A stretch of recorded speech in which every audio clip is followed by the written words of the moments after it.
هادي له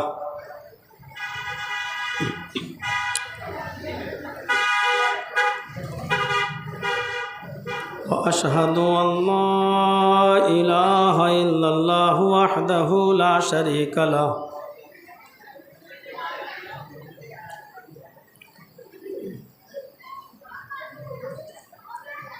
وأشهد أن محمدًا عبده ورسوله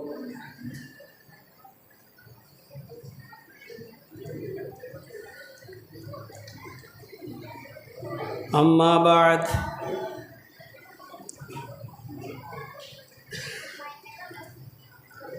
فإن خير الحديث كتاب الله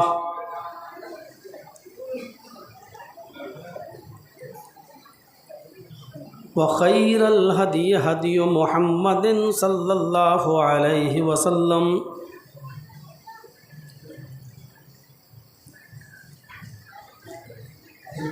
وشر الأمور محدثاتها وكل محدثة بدعة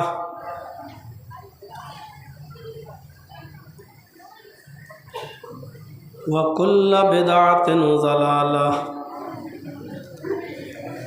وكل ضلالة في النار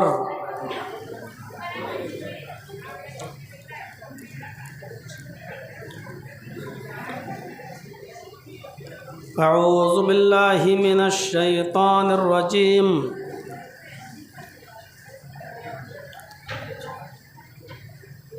بسم الله الرحمن الرحيم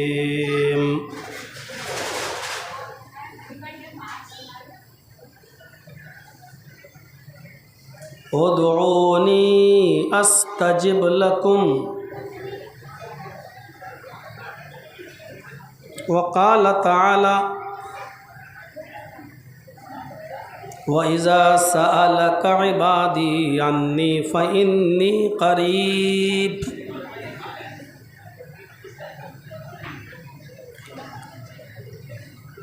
رب اشرح لي صدري ويسر لي أمري واحلل عقدة من لساني يفقهوا قولي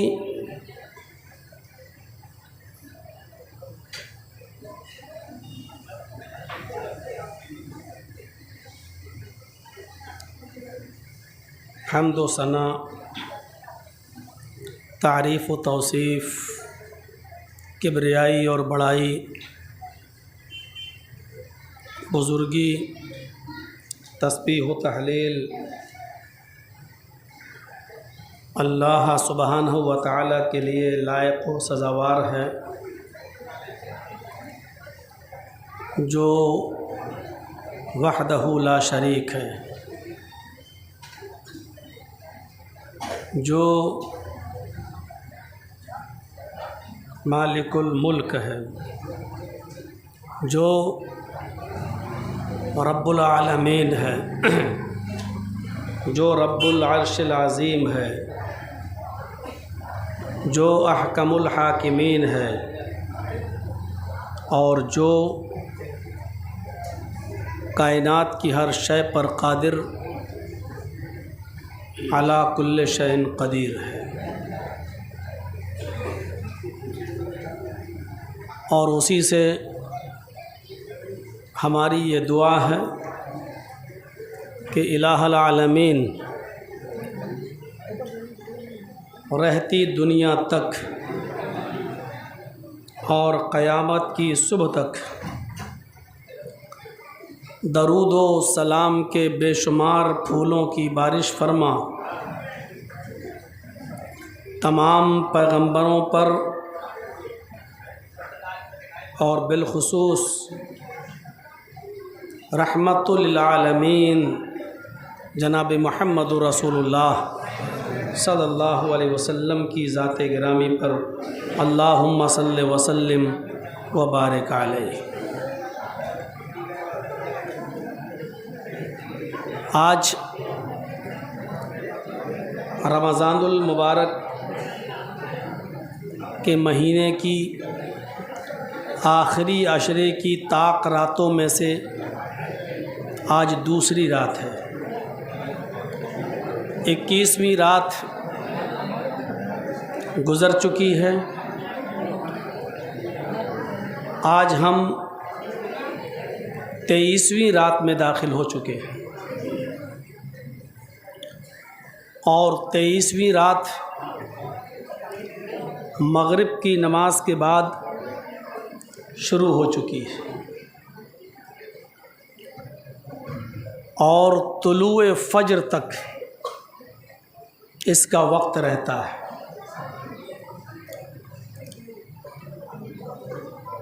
ہماری اور آپ کی کوشش یہ ہونی چاہیے کہ اس رات کی قدر کرتے ہوئے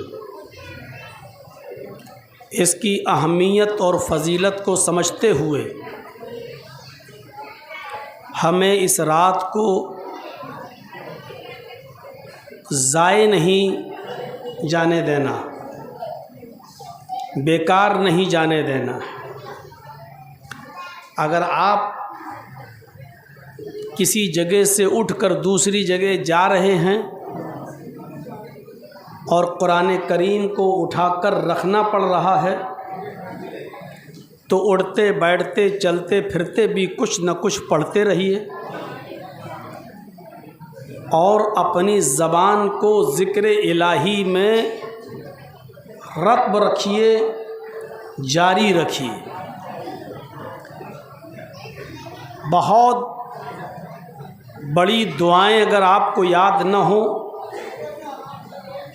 تو سبحان اللہ، الحمدللہ، اللہ اکبر ہی کہتے رہیے، لا الہ الا اللہ کہتے رہیے. اور شب قدر کی یہ دعا اگر یاد ہے تو بہت اچھی بات ہے. اللہم انک عفو تحب العفو فاعف عنی.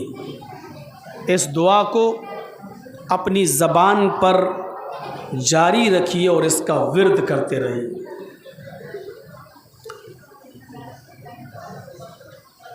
جمعے کے خطبے میں نے شاہی جامع مسجد میں رمضان کی فضیلت کے موضوع پر تقریباً 40 منٹ کا خطبہ دیا ہے. جو لوگ نہ سن سکے ہوں وہ ہمارے یوٹیوب چینل راجدھانی چینل پر یا جرجیس انصاری آفیشیل پر اس خطبے کو سن سکتے ہیں. پرسوں کی جو رات تھی بیرون ٹولے میں وہ تھوڑا سا وقت زیادہ ہو گیا. اتنا لمبا خطاب نہیں ہونا چاہیے شب قدر میں. وہ خطاب بھی آپ کو ہمارے ان دونوں چینلوں پر مل جائے گا. آج میں ان دونوں خطبوں سے ہٹ کر کوئی اور چیز آپ کو بتانا چاہتا ہوں جس کا تعلق رمضان سے بھی ہے اور رمضان کے بعد بھی ہے. رمضان کی فضیلت بتاتے ہوئے میں نے اس بات کا ذکر کیا تھا کہ اللہ تبارک و تعالیٰ اس مہینے کے اندر صفدت الشیاطین، شیطان کو قید کر دیتا ہے.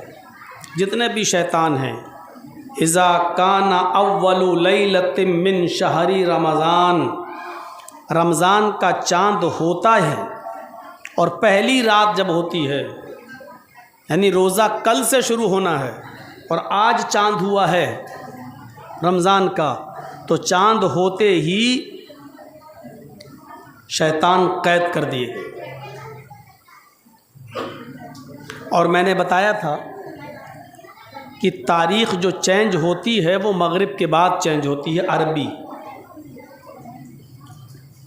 بہت فون آتے ہیں اس تعلق سے کہ مولانا عدت عورت کی کب شروع ہوتی ہے، کب ختم ہوتی ہے، عقیقہ کب سے جوڑا جائے گا، کب سے نہیں جوڑا جائے گا. تو آج اس مسئلے کو ذہن نشین کر لیجیے. کسی بھی عورت کے شوہر کا انتقال اگر مغرب سے 1 منٹ پہلے بھی ہو گیا مغرب کی اذان سے 1 منٹ پہلے بھی ہو گیا تو وہ دن اس کی عدت میں جوڑا جائے گا، پہلا دن۔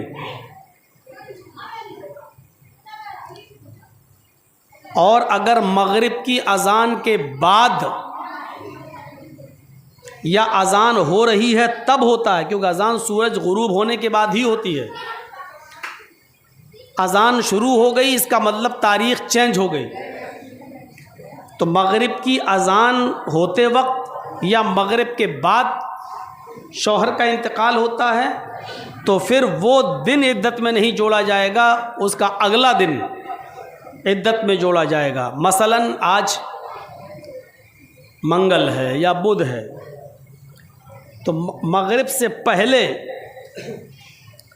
ایک ایگزامپل دے رہا ہوں، ایک مثال دے رہا ہوں، جیسے اتوار کے دن یا جمعے کے دن اگر مغرب سے پہلے کسی کا انتقال ہوا ہے تو جمعے کا دن جوڑا جائے گا، یا ایسے ہی کوئی بچہ پیدا ہوا ہے جمعے کے دن مغرب سے پہلے 1 منٹ پہلے بھی اگر پیدا ہوا ہے تو جمعے کا دن جوڑا جائے گا، جمعہ ہو گیا۔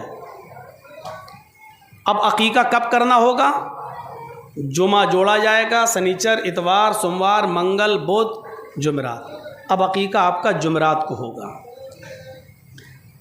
مغرب کے بعد اگر بچہ پیدا ہوتا ہے تو جمعے کا دن نہیں جوڑا جائے گا، کیونکہ اب سنیچر لگ گیا ہے عربی کے حساب سے،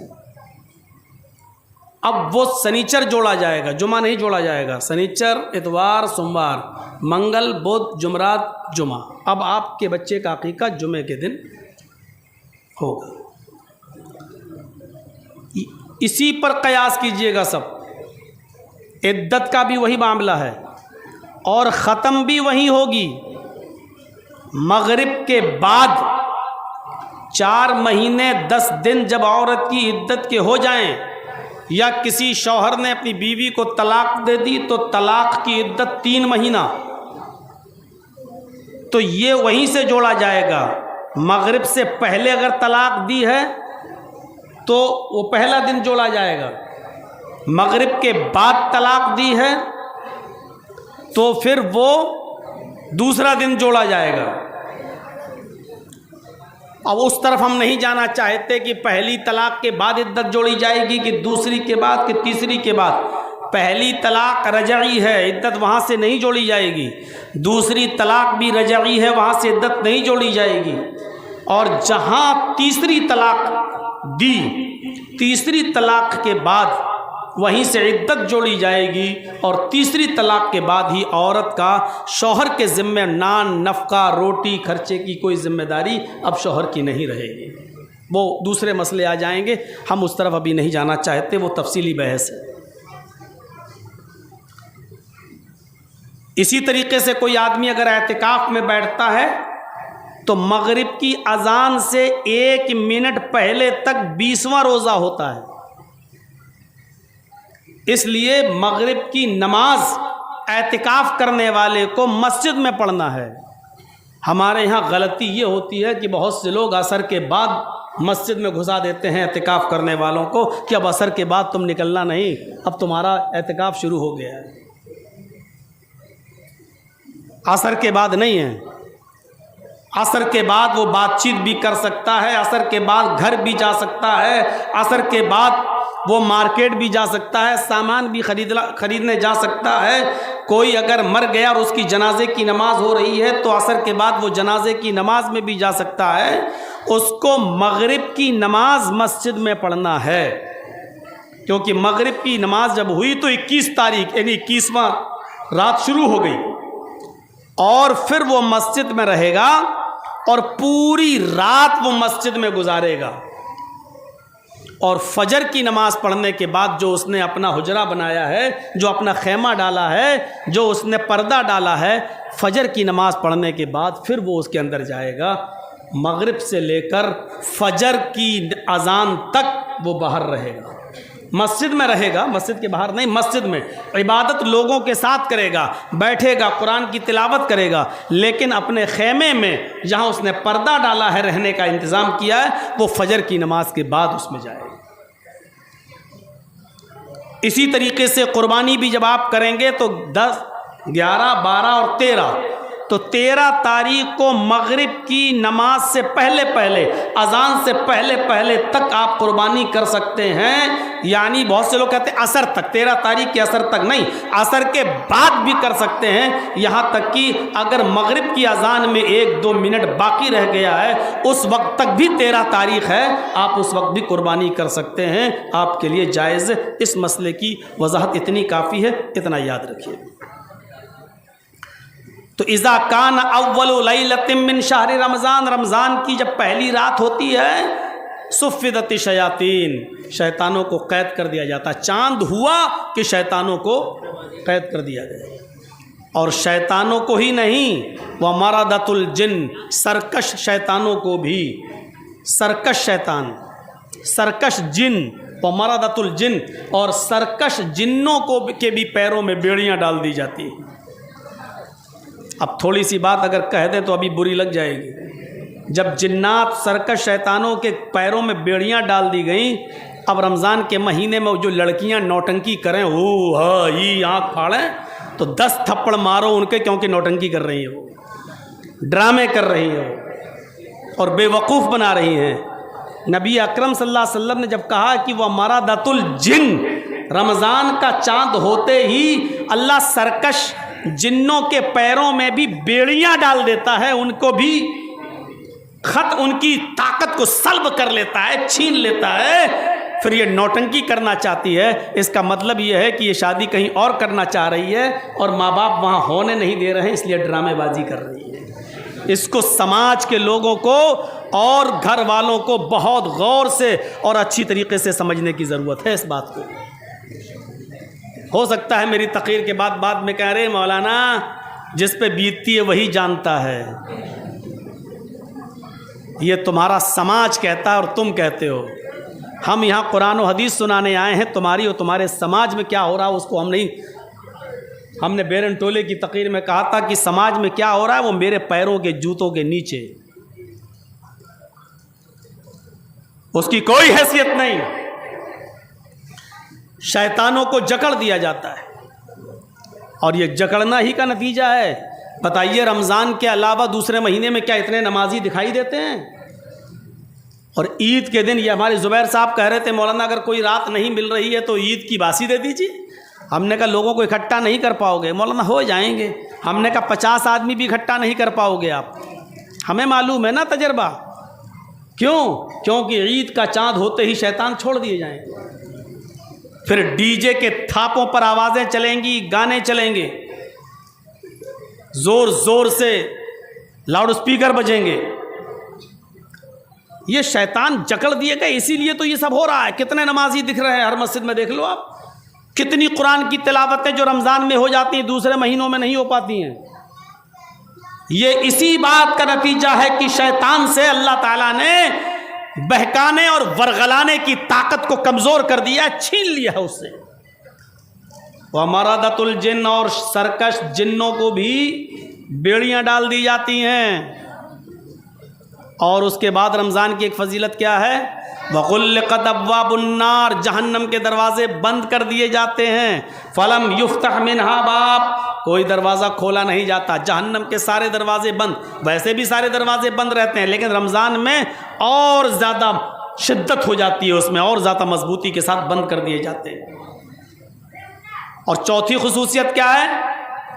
وفتحت ابواب الجنہ، جنت کے دروازے کھول دیے جاتے ہیں. فلم یغلق منہا باب، اور کوئی دروازہ بند نہیں کیا جاتا. سمجھ رہے ہیں؟ دیکھ رہے ہیں؟ اور وَيُنَادِي مُنَادٍ یا باغی الخیر اقبل و یا باغی الشر اقصر. اور ایک پکارنے والا اللہ تعالیٰ ایک ڈیوٹی لگا دیتا ہے ایک فرشتے کی. آئے فرشتوں، وہ فرشتہ پکار کر کہتا آئے لوگو، آئے باغی الخیر اقبل، آئے نیکیوں کے کرنے والے نیکیوں میں آگے بڑھ. وَيَا بَاغِيَ الشَّرِّ اقْصِرْ، اور آئے گناہوں کے کرنے والے گناہ سے باز آ جا. کتنا مہربان ہے اللہ کہ اس نے ایک فرشتے کو متعین کر دیا، وہ فرشتے کی ڈیوٹی لگا دی.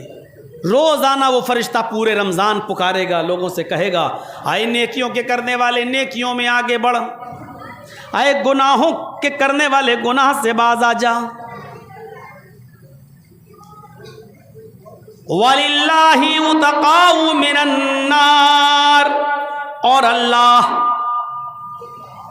افطاری کے وقت، شام کو افطاری کے وقت جب بندہ افطار کے لیے بیٹھتا ہے اور جیسے ہی سورج غروب ہوتا ہے افطاری کے وقت اللہ رب العالمین جہنم سے جہنمیوں کو آزاد کرتا ہے۔ کتنے جہنمیوں کو آزاد کرتا ہے یہ اللہ کو معلوم، اس کی گنتی کسی کو نہیں معلوم۔ اللہ جہنم سے جہنمیوں کو آزاد کرتا ہے۔ وَكُلَّ،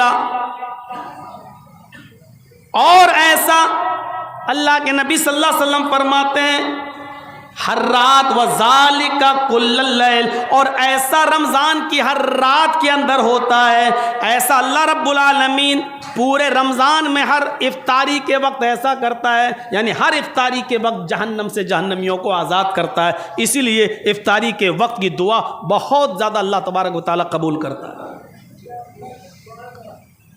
بہت سے لوگ گھڑیوں پر نظر ڈالتے ہیں کتنا ٹائم اور رہ گیا ہے، کتنی دیر اور رہ گئی ہے، اور کہیں کسی اچھی جگہ افطار پارٹی ہو رہی ہو تو اور گھڑی دیکھنے کتنا وقت رہ گیا ہے، کتنا وقت، جبکہ وہی وقت ہے قبولیت کا۔ جن کے ماں باپ اس دنیا سے رخصت ہو چکے ہوں، انتقال کر گئے، ان کے لیے تو یہ افطاری کا وقت نعمت غیر مترقبہ ہے، ان کو تو دعا مانگنا چاہیے اللہ تو ہر رات جہنم سے جہنمیوں کو آزاد کرتا ہے، اگر میرے ماں باپ بھی اس کے حقدار ہیں اور جہنمی ہے تو اے اللہ ہمارے ماں باپ کو بھی تو جہنم سے آزاد فرما دے، اے اللہ ان کو بھی تو جنت دے دے۔ میرے بھائیوں ذرا غور کرو کہ اللہ رب العالمین کتنا مہربان ہے۔ یہ فضیلت میں نے بتائی تھی جمعے کے خطبے میں، لیکن آج میں یہ بتانا چاہتا ہوں کہ اللہ رب العالمین نے اس مہینے کے اندر جو ایک خاص فضیلت رکھی ہے رمضان کی، وہ کیا ہے؟ شب قدر، لیلۃ القدر۔ اور یہ 5 راتیں اللہ کے نبی نے فرمایا کہ تم لیلۃ القدر کو رمضان کے آخری عشرے کی طاق راتوں میں تلاش کرو۔ 21، 23، 25، 27، 29 یہ ہے طاق راتیں۔ جو لوگ اعتکاف میں بیٹھے ہیں، ہمارے یہاں اکثر ایسا ہوتا ہے کہ جیسے ہی عید کا چاند ہوا اور نمازی لوگ جب پتہ چل گیا چاند ہو گیا یا کہیں سے خبر آ گئی تو اعتکاف والوں کے پاس جاتے ہیں اور پھر ان سے کہتے صاحب نکلیے، ماشاءاللہ اب اعتکاف ہو گیا ہے، اب آپ ختم ہو گیا، چاند ہو گیا، ان کو نکال دیتے۔ جبکہ لوگوں کو نکالنے کے لیے شریعت میں حکم نہیں ہے، نہ اللہ کے نبی نے کہا ہے کہ کچھ نمازی ان کے پاس جائیں اور ان کو وہاں سے نکالیں، کیونکہ اعتکاف کرنے والے کے لیے افضل یہ ہے کہ عید کا چاند ہو جانے کے بعد بھی وہ رات بھی مسجد میں گزارے اور اس رات بھی عبادت کرے، اور صبح فجر کی نماز پڑھ کے عید سے پہلے، عید کی نماز سے پہلے جو فجر کی اذان ہوگی اس نماز کو پڑھنے کے بعد وہ باہر نکلے۔ یہ افضل ہے، یہ بہتر ہے، یہ سب سے اچھا ہے۔ اعتکاف کرنے والے کہیں غصہ نہ ہو جائے میرے اوپر، یہ مولوی ایک اور مصیبت ڈالے دے رہا میرے اوپر، کیونکہ رمضان کی 5 راتیں تو جاگنے کی ہیں ہی، عید کی رات بھی جاگنے کی ہے، وہ بھی عبادت کی رات ہے۔ اتنا یاد رکھیے گا، میں یہ نہیں کہہ رہا ہوں کہ وہ نکل نہیں سکتے۔ پھر سن لیجئے، معتکف کا، اعتکاف کرنے والے کا عید کا چاند ہو جانے کے بعد اپنے معتکف سے نکل کر اپنے گھر جانا جائز ہو گیا ہے، وہ جا سکتا ہے، لیکن افضل یہ ہے کہ عید کی رات بھی وہ مسجد میں گزارے اور فجر تک اللہ کی عبادت میں لگا رہے اور فجر کی نماز پڑھ کے وہ اپنے گھر جائے۔ یہ افضل ہے، یہ زیادہ بہتر ہے۔ جب آپ 5 راتیں جاگ لیے، 10 دن رہ لیے، تو 1 رات اور جاگنے میں اور 1 رات اور عبادت کرنے میں اور افضلیت کا ثواب ہے، افضل ہے، تو ایسا کرنے میں کیا حرج ہے؟ ایسا بھی کر سکتے ہیں، لیکن آپ تو رہنا چاہتے ہیں، لیکن یہ پہلے پہنچ جائیں گے حاجی اور نمازی لوگ، صاحب نکلو۔ بہت سی مسجدوں میں تو ہار و پھول لے کے پہنچ جائیں گے، لو ماشاء اللہ صاحب پھونکے ڈالو، لو اب ہو گئے جنتی. اب رمضان بھر آپ نماز پڑھیں نہ پڑھیں، لیکن 10 دن جو عبادت کرنے والے نے پھونکے ڈال دی آپ کے اوپر، اب آپ سیدھے جنت الفردوس میں چلے گئے. کہاں کے رسم و رواج ہم نے پال رکھے ہیں، اور اعتکاف کرنے والے سے دم کرواتے ہیں. لو صاحب، بہت سے لوگ پانی کی بوتلیں تک لے کے جاتے ہیں، پھونکو. میرے بھائی یہ ساری چیزیں بدعت ہیں، بدعت. آپ جس مسلک سے جڑے ہیں وہ مسلک ان تمام خرافاتوں سے بہت دور ہے. ہمارے یہاں سنت وہی ہے جو جناب محمد رسول اللہ صلی اللہ علیہ وسلم نے بتایا. اللہ کے نبی صلی اللہ علیہ وسلم بھی اعتکاف کرتے تھے، بلکہ آخری سال رمضان میں جس مرتبہ آپ کا آخری رمضان تھا، اس مرتبہ تو آپ نے 20 دن کا اعتکاف کیا. لیکن کوئی ایک حدیث بتا دے کوئی آدمی کہ اعتکاف سے نکلنے کے بعد صحابہ نے اپنے بٹن کھولے ہوں، کہا اللہ کے رسول ذرا ہمارے اوپر دم کر دیجئے، لیجئے. اور اللہ کے نبی ایک طرف سے سب کے اوپر دم کرتے ہو کرتے چلے گئے ہوں، اور کہا ہو اللہ کے نبی پانی دم کر دیجئے، اور اللہ کے نبی نے پانی کی بوتلوں میں پھونک ماری ہو.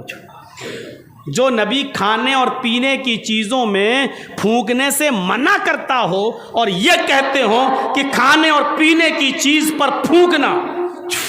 بہت سے لوگ چائے گرم ہے اب ٹھنڈی کر کے پی رہے ہیں، کھانا منع کیا ہے اللہ کے رسول نے.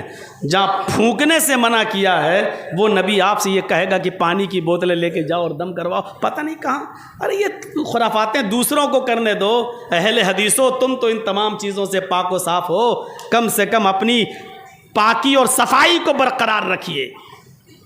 آج سوشل میڈیا پر دیکھیے، جو لوگ صرف 27 کرتے تھے اور 27ویں رات کو اپنی مسجدیں سجاتے تھے، آج ان کے بڑے بڑے مولوی پاکستان کے علماء اور دنیا بھر کے علماء اب آج اس بات پر آ گئے اور چیخ کر کہنے لگے نہیں اب راتیں تو 5 ہی جاگنی چاہیے، 27ویں رات کی کوئی خاص اہمیت نہیں ہے. آج ان کے بڑے بڑے علماء یہ کہنے لگے ہیں. غور کیجیے آپ، ہم چیختے رہے، چلاتے رہے، 8 سال 10 سال تک تو میرا مذاق اڑایا جاتا رہا. یہ لوگ کل کا مولوی نئی نئی باتیں بتانے لگا. میں چیختا رہا، چلاتا رہا. عورتوں کا اعتکاف گھر میں نہیں ہے، عورت کا اعتکاف گھر میں نہیں کر سکتی ہے. اللہ کے قرآن کی آیت جو ہے وہ عام ہے، وَعَاكِفُونَ فِي الْمَسَاجِدِ، قرآن کی آیت عام ہے کہ میں اعتکاف مسجد کے اندر ہے. یہ حکم مردوں کے لیے بھی اور عورتوں کے لیے بھی ہے. عورت گھر میں اعتکاف نہیں کر سکتی ہے. صاحب ایک کمرہ ایک الگ جگہ بتا لی اور مسجد میں فتنہ ہے، فساد ہے، نہیں. عورت کو اگر اعتکاف کرنا ہی ہے تو وہ اپنے شوہر کے ساتھ مسجد میں کرے، بھائی کے ساتھ مسجد میں کرے یا بیٹے کے ساتھ مسجد میں کرے. عورت اکیلے بھی اعتکاف نہیں کر سکتی ہے. عورت کے لیے اس کے گھر کا محرم کا ہونا ضروری ہے. اور اگر بھائی نہیں چاہتا ہے، شوہر تیار نہیں ہے یا بیٹا اپنی ماں کے ساتھ مسجد میں رہنے کو تیار نہیں ہے تو پھر نہ کرے اعتکاف. لیکن اس کا یہ مطلب نہیں کہ گھر کا کوئی کونا متعین کر لے اور بیٹھ جائے اور سبحان اللہ الحمدللہ اور قرآن پڑھنے کی رٹ لگا لے. عورت کا اعتکاف مسجد میں نہیں ہے. اگر ہوتا تو کوئی ایک صحابیہ، نبی اکرم کی کوئی ایک بیوی، نبی اکرم کی کوئی ایک بیٹی یا 1,44,000 صحابہ کرام میں سے